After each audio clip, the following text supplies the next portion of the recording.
Also ich habe irgendwie, ich glaube so vor 5, 6 Jahren mal irgendwie festgestellt, dass ich kein Künstler bin, sondern Designer. Oder für mich ist es echt klar getrennt in meinem Kopf. Die Hochschulzeit war super. Ich habe bei Johanna Dahm studiert und die hat mich wirklich sehr schwer beeinflusst, muss ich mal sagen. Es vergeht kaum ein Tag, wo ich nicht an Johanna denke und das, was die mir erklärt hat und vermittelt hat. Nach dem Studium war ich noch 2 Jahre oder so in Pforzheim in einer Agentur. Wir haben sozusagen Schmuck für viele Modemarken gemacht, so Hugo Boss und Wunderkind war das damals. Das war hart und gut und ich habe nochmal sehr viel nach dem Studium nochmal weitergelernt sozusagen. 2 Jahre später bin ich nach Paris, da habe ich ein Jobangebot gekriegt von Swarovski und dann war ich, glaube ich, 8 Jahre in Paris und habe für viele verschiedene Leute gearbeitet.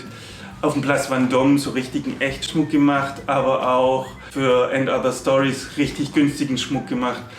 Ich glaube, nach 2 Jahren in Paris habe ich angefangen, mich selbstständig zu machen. Für mich hat sich durch den Umzug von Paris nach New York professionell auf jeden Fall nicht viel geändert. Ich habe die gleichen Kunden, ich mache die gleichen Projekte. Unter anderem habe ich eine eigene Marke, die heißt The Lettering. Da mache ich eigentlich alles ganz alleine, vom Design bis zur Produktion managen. Und das ist natürlich anders, wie wenn ich als Consultant für eine Modemarke arbeite. Jetzt gerade arbeite ich viel für Andy Meulemeister, das ist eine belgische Marke.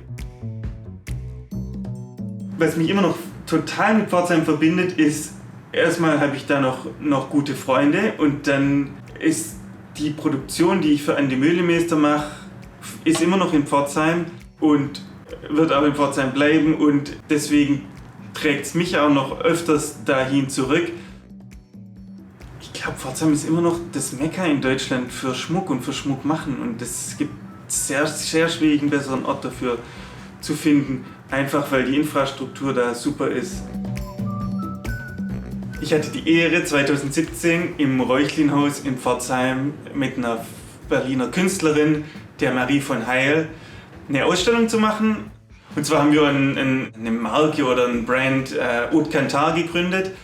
Und wir haben uns beide zusammen eher die Seele vom Schmuck oder eher die soziale Komponente von Schmuck angeschaut und haben so Stücke gemacht, die den Schmuck in seiner Grundfeste so ein bisschen hinterfragen oder da so ein bisschen Fragen aufwerfen. Ich weiß nicht, ob ich erfolgreich bin.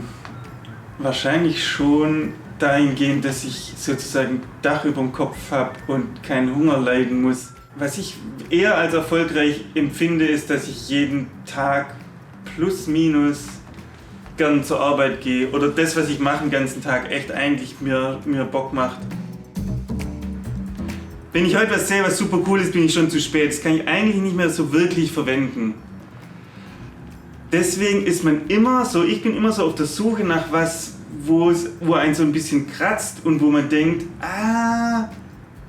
das hat irgendwie was, weiß ich jetzt nicht ganz genau was, aber das hat was mich irgendwie interessiert. Und je länger man das macht, desto mehr, im Idealfall kriegt man da irgendwie so ein bisschen Gespür dafür. Du kannst nie sicher sein, aber man kriegt so ein bisschen Gespür dafür, wo man solche Sachen aufspürt. Eine Sache muss ich noch sagen, der Herr Lorenzen hat mir im ersten Semester gesagt, das, was wir tun, ist 95% Transpiration und 5% Inspiration. Das hört sich auch nach einer Plattengeschichte an, aber auch das denke ich jeden Tag dran zurück.